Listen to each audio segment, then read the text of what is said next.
Okay, stop with the bitching and moaning. I am back.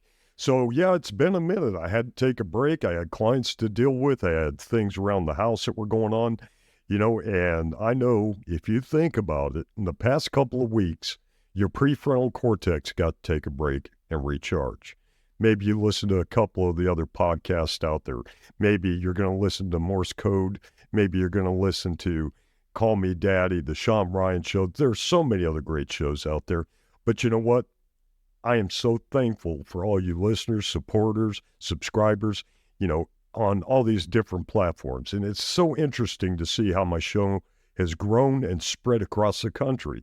It's like, damn, I've got a great following here in, Tennessee. I've got an amazing following. It was so surprising to me how much more are out in places like California, Washington State, Chicago, Texas, Alabama, Louisiana, and so the reach and the spread to other countries has gone as well.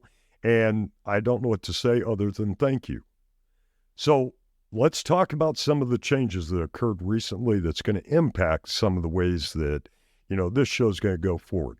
Now, just a couple of weeks ago, I was in North Carolina working with a group of lifeguards, and I was getting ready to train them. And I've been doing this kind of for 3 years now. This is the third year. So after the training and during some of the off time, I'd ask the students, hey, where's this person? Where's that person? What's going on? I haven't seen you guys. Things are stepping up, stepping out, getting different, getting bigger. Well, one of the things that caught my attention was a group of the young ladies that had been there 2 years ago. And I've got to see some of these younger people grow up in, again, a 3-year span. So not just, in a vertical, but in an emotional sense too.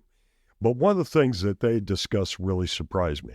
Now, I was asking about two of the prior lifeguards, and I said, what's their status? How are they doing? I heard one had a baby, and things of that nature. What surprised me was that the girls were talking about how the previous lifeguards and some of the previous friends that they had trying to get them into this line of work were going for older men. Now, not my age. We're talking about teens, so you're looking at a 12 to 15-year span. And I said, well, we'll just call her Lisa, which is not her name. But what happened with Lisa? She was dating one of the guys from the, next town over. He was into agriculture, things like that. They said, well, he changed. And when he changed, it wasn't a bad thing. It wasn't something disgusting, but it was just a thing that was totally opposite of what Lisa was expecting. So what the girls told me, and one things you can look at and, look around you and say, hey, am I seeing these changes? Are these things that are going on and around me as well? Was that the younger generation, Z, I guess, is the generation that's currently in place. But they were like, these guys, when they were in school, when they were younger, they were wearing denim, they were wearing plaid, they were doing this, they were doing that. Agriculture, 4-H, future farmers. And the women were enthralled with that because it gave them comfort of a more mature individual. So when Lisa got engaged and married someone 15 years her senior, the girls were astonished. But the previous boyfriend, the guy that she had dated for years, the one they thought she was going to connect with, started wearing skinny jeans and just dumping tons of money into fancy loafers and clothing and things that were completely opposite of the personality that they grew up with. So that change took and made a dramatic difference in their lives. What Lisa and the others had looked at was the big trends going in and around us, not that they have complaints against it, but how the males that they thought would grow into be like adult males that, have benefits to a family, good producing jobs. They're dedicated to the craft. They're able to handle and do a variety of things because of their maturity level was disappearing. The guys were more into social media, becoming influencers on apps, nothing against TikTok or any of the Instagrams or anything like that, but got out of the mindset of being able to do what they considered to be manly things. The other thing that they said is they just kind of scared, you grow up with somebody and you see these minor changes, going from denim to like skinny jeans and then doing these weird things with the hair in their body. and then just basically distancing themselves from people that were their friends and all because they wanted to look maybe a little bit more elevated than the place they came down from. But they lost themselves or maybe found themselves in a whole new arena. Yeah, change can be painful, and so for these young men and women, they're here in North Carolina, out in remote areas, it affects them too. You look at the different communities and people see, if you think about new guys coming in, they look different, act different, communicate differently. So to them, coming into a zone that doesn't have it, if you think of like, some kid moving in the city, it's going to be hard for him because the changes are different, right? He's used to noise. He's used to constant people around. Now he's got a little bit of isolation. He's got a little bit of distancing. Sometimes change can hurt, but it has to for us to grow. On my personal side, outside of the conversation that I had with, these individuals, last week I came back from a site visit in Nashville, and I was just sitting outside and I was watching the dog for a moment. The wife was getting ready to go change so that we could go to the store. So we have this little crackhead, meth-induced fucking shock jock, Molly, just a cantankerous, rowdy, bitchy little Morkie, which is a split between a Maltese and a Yorkie, who thought she was the alpha dog. So we had to segregate her some time past because as the Rottweiler Sheba and then the Doodle Maverick got bigger and all, she couldn't put the fear into them when she came up barking and nipping and jumping and tugging on their ears and pissing all over their crates and, just irritating the shit out of them. Well, somehow, while I was sitting waiting on the wife, the little crackhead got up under the fence, pushed a brick. This is how determined she was to get back into the fence and be able to play or dominate the other dogs. So she goes in, she jumps on the Doodle, and she's just hung up in the fur.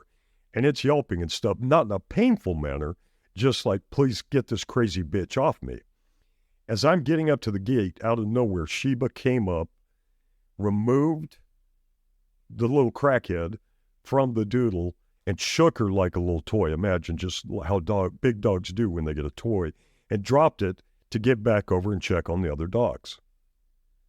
In that one moment, unintentionally, she unalived the Morkie.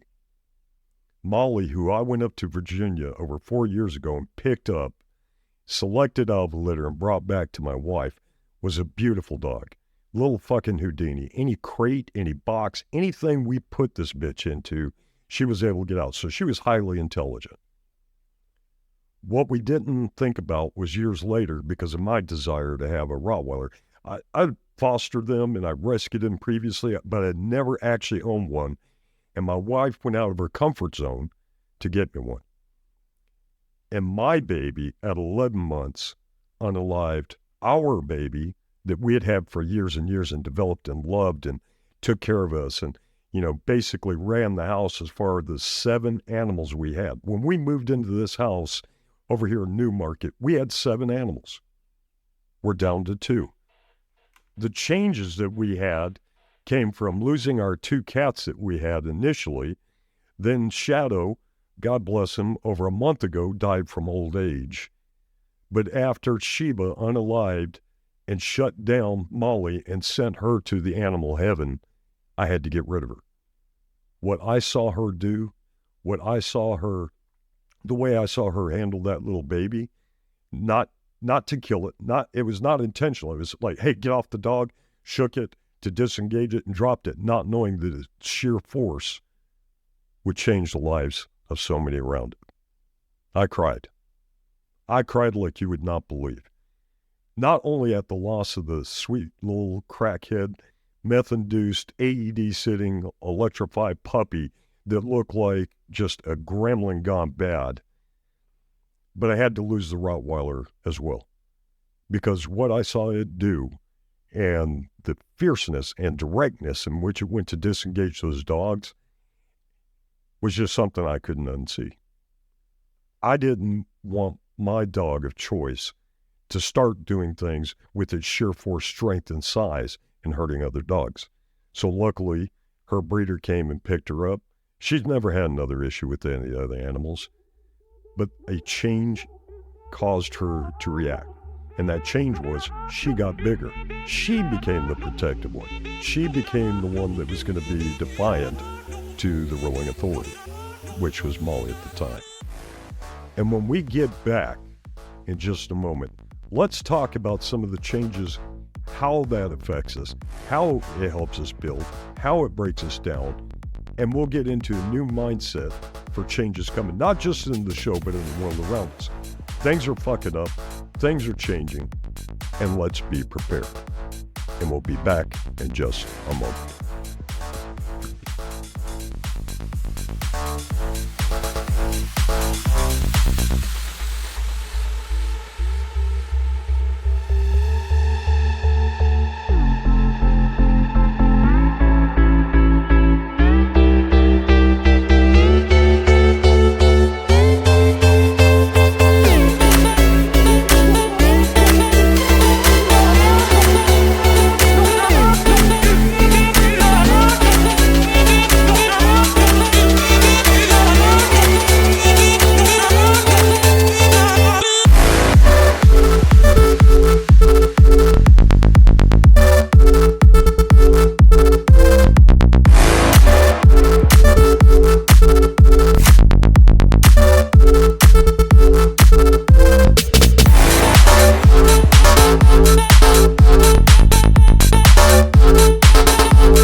Alan Wooford has produced this podcast for entertainment purposes. Neither this nor any other podcast he produced constitute legal, medical, marital, sexual, or professional advice. The opinions and views presented by Alan are his own and do not reflect the views or opinions of employers, clients, family, Facebook groupies, promotional sponsors, or baby Jesus. Any health information shared or mentioned as an alternative does not create any patient-physician relationship or other professional relationship between the audience and the presenters. No person listening to any podcast from this rocket surgeon should act or refrain from acting based on the content of a podcast without first seeking appropriate professional advice and or counseling. Nor shall the information be used to substitute for professional advice and counseling. As stated earlier, this show is for entertainment purposes, not how to lead or change your life. Do what is best for you or what your spouse approves of. Alan Wooford and all guests of the show expressly disclaim all liability relating to any actions taken or not taken based on any and all contents of this site.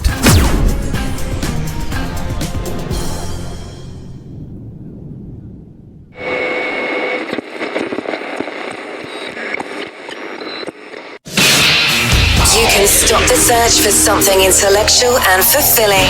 You've tuned into the Diary of a Bald Man, and there is no going back. Let the moaning, groaning, and bitching begin in 5, 4, 3, 2, 1. Welcome to the Shit Show, sinners. This is Alan Wooford. You're listening to Diary of a Bald Man, where the chrome dome with a microphone is making your day. So, we're talking about changes. People always wonder, if they can do things, if they can accept things. Like I said prior in the beginning of the show, we came in with 7 animals. So we had to spread a lot of love, a lot of food, a lot of different things in order to accommodate the needs of different sizes, different needs, different types of breeds, different types of this. So that change, while we got into it into like a robotic mode and we were able to accomplish it, some things got left behind. People ask, do you have a favorite child? We change to our environment, right? We become protective, we can become defiant, we can become anything, artistic. Excuse me. And as the world around us, changes and evolves and develops, We do change. You add kids, your personality changes, your skills, your abilities, things change. But we're afraid of it because of the unknown. So let's talk about 10 benefits. All right? Think about something you recently had to change. You and I both have had to do things maybe like, because of a budget, you had to change what you spent. Because of Corona, you had to change your plans. Is it always bad? No. But here are 10 things that I want you to think about. So number one is personal growth. Change often pushes us outside of that comfort zone, allowing us to learn and develop new skills, perspectives, and experiences. It fosters personal growth and helps us discover our true potential. I mean, think about it. You put your hands to tools, after a while you develop calluses, right? Your body changes. It becomes more adaptable to the work. Maybe it becomes softer. Who the fuck knows? I don't know what you're doing. You're kneading dough, you're kneading bread, you got grip strength, you have things you did not have before, and it took change over times of years. Think about it. The second would be your adaptability. Embracing change helps build resilience and adaptability, which are essential qualities in today's rapidly changing world. It enables us to navigate through all the different situations, bullshit, and to be able to handle those changes more effectively. So if we make small things on a daily basis, right? Let's say you were working from home. Now you got to go back in. You've got to build up that skill. You have to build up that drive to get your ass out the door and go back. So you're adaptable back to the environment where you had maybe a 9 to 5. But then it goes on.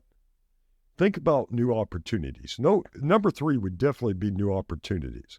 Change opens doors to new opportunities that may not have been available before. It can lead to a new career path, relationship, experiences, and personal achievements that enrich our lives.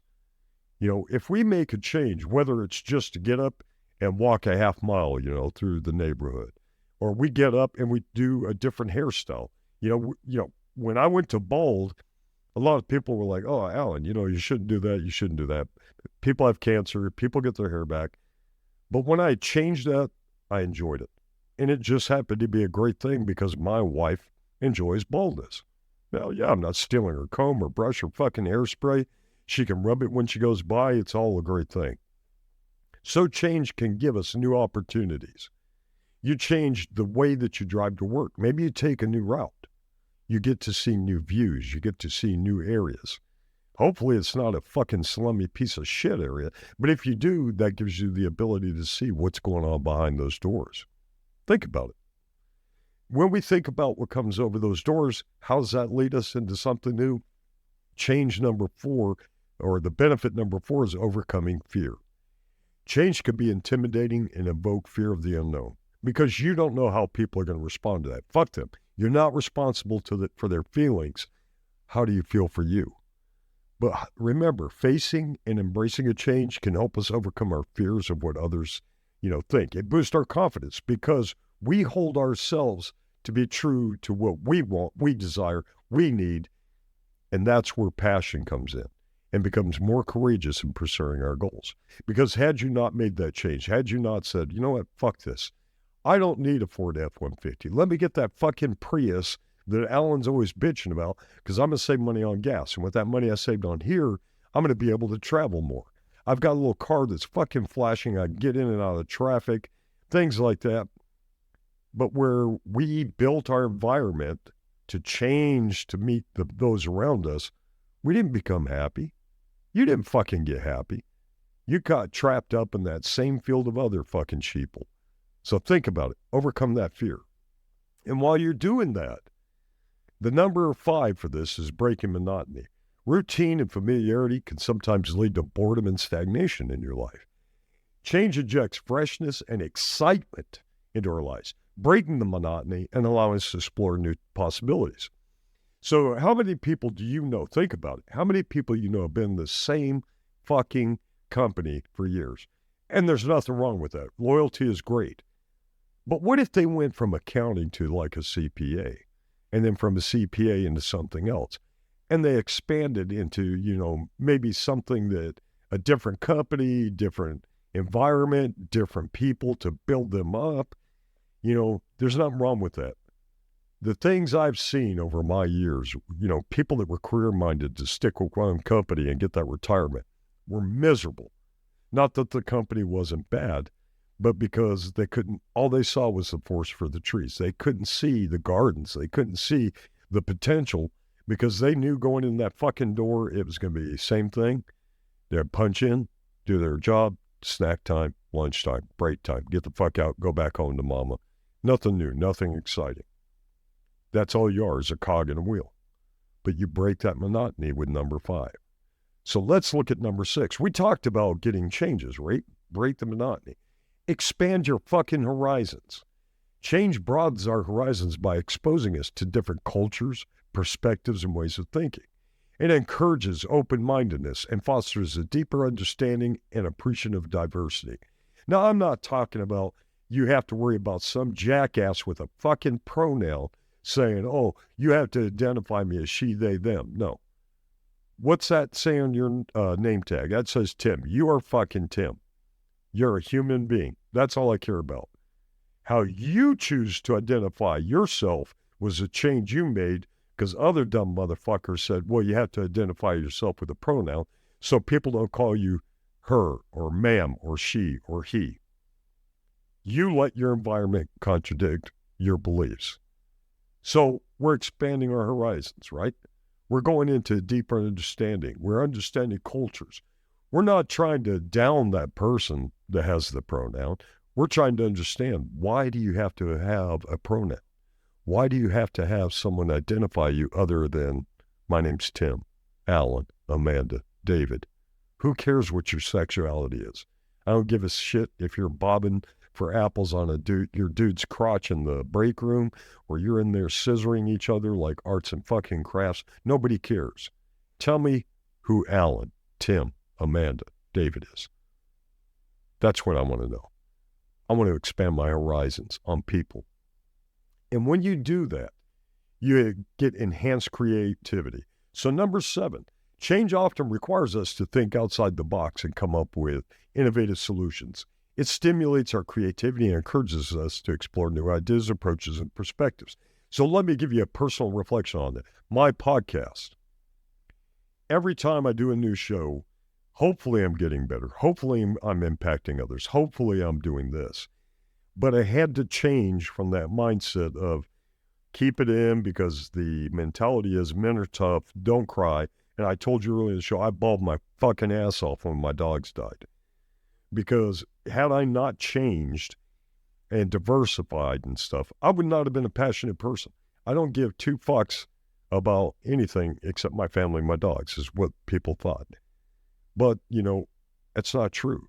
With the creativity of creating this podcast, it's helped me with my PTSD. It's helped me to communicate on a personal level because we have 3 sides. We have our public side that we show everybody. We have a semi-private side that's for our friends and family. We have a secret side. Our desires, our artistic wants, our artistic wishes, our sexual fantasies. Why do we have to have all that? Yes, in a public persona, a change is we don't air out the secret and we don't air out all the personal stuff because some people can't handle people judging them for being open and honest about that. Well, that's a change. Because now that leads into number 8, reshaping your priorities. What's important to you?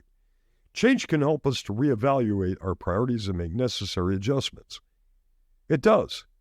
It prompts us to reflect on what truly matters to us and aligns our actions and goals accordingly. So if you're worried about how somebody views you, you're worried how the public looks at you, is that a skirt? Is that a fucking kilt? I don't know. I don't give a fuck. You got the legs for it. But our priority is ourself.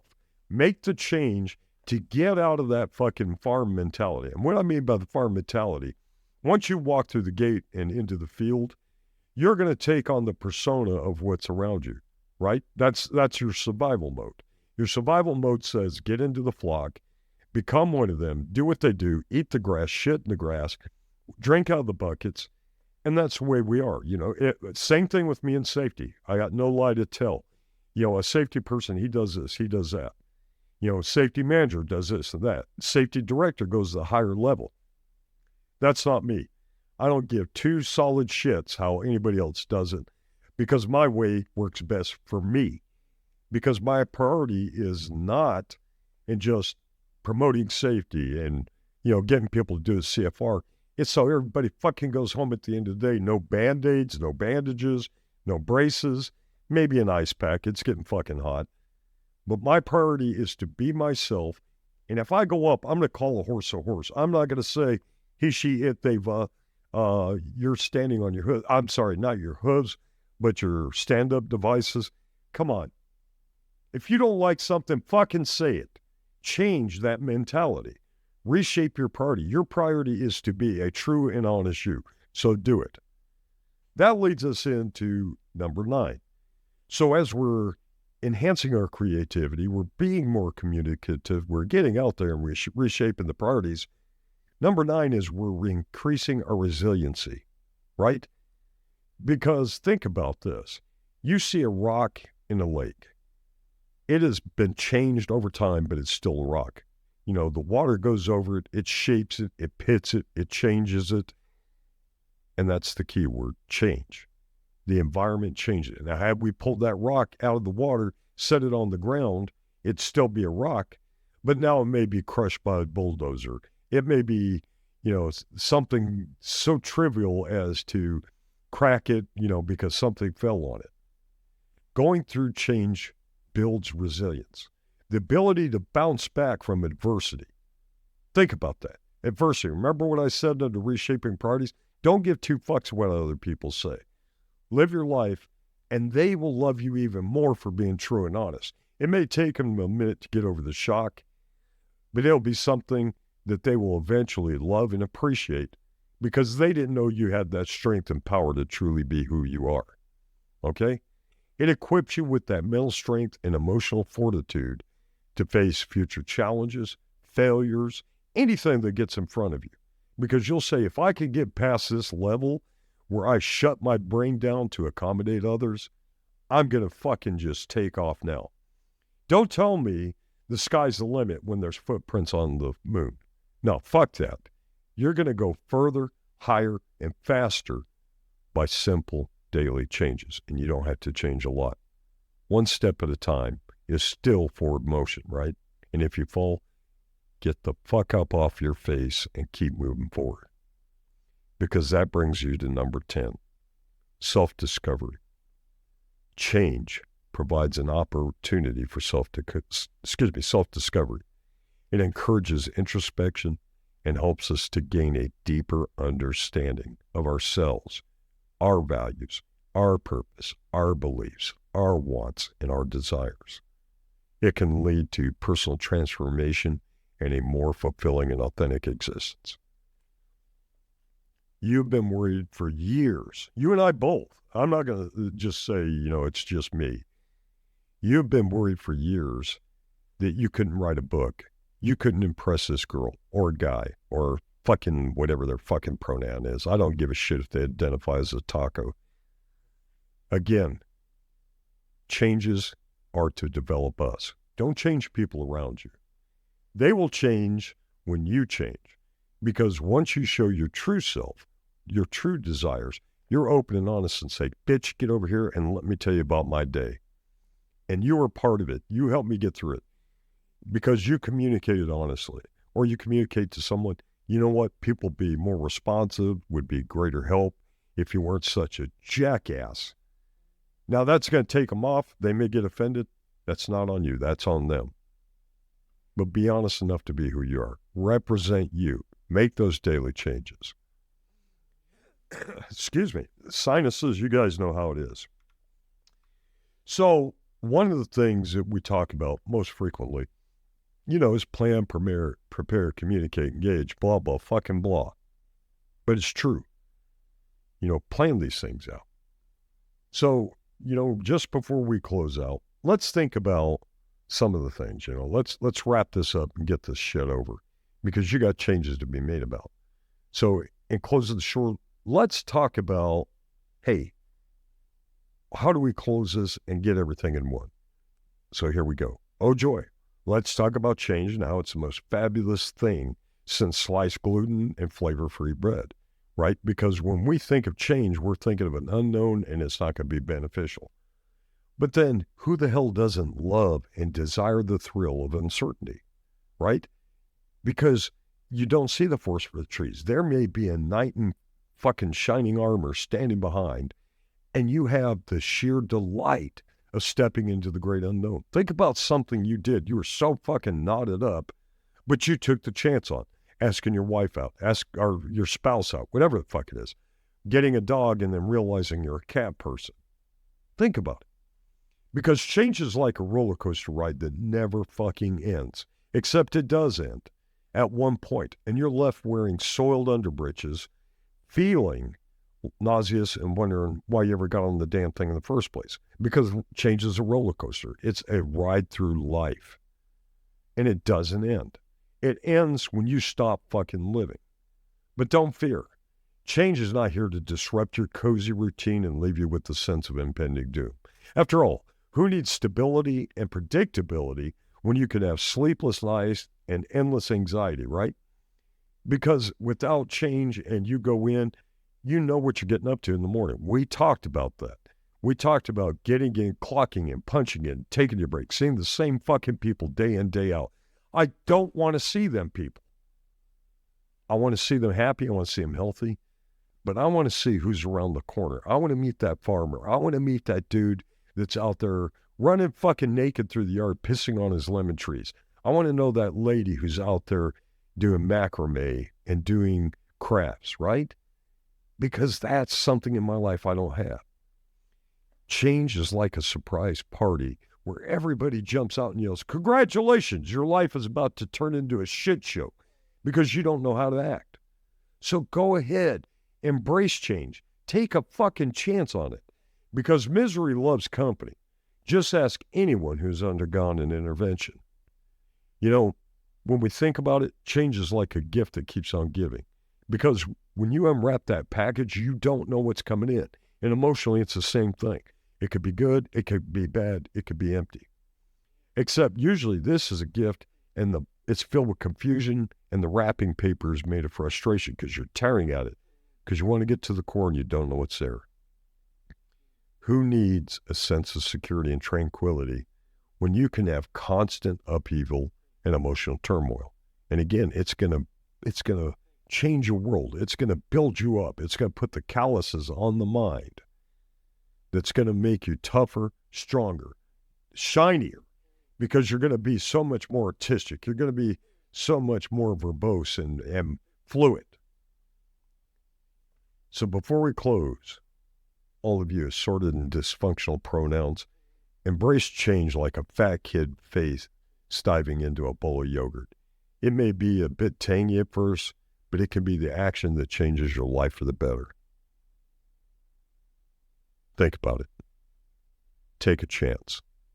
Take a chance for you to improve your life and to be the things that you never thought yourself. Get a hold of us. You can go to diaryofbaldman.com. Don't forget, email your questions, comments at diaryofbaldman1968@gmail.com. Thank you for listening to the show, and we hope that you guys have a great week, and we'll see you next time. Now get the fuck out of here and enjoy the rest of your day. You've been listening to the Diary of a Bald Man. How do you feel? A little dizzy? Maybe a little nauseous? That was one hell of a ride, I know. It's our passion to make you feel as uncomfortable as possible. We hope you've enjoyed the show. We know we had a blast. Make sure to like, rate, and review the show. We'll be back soon, but in the meantime, Google Alan the Safety Guy. You'll find all the socials there. Connect with us, or else. See you next time on Diary of a Bald Man.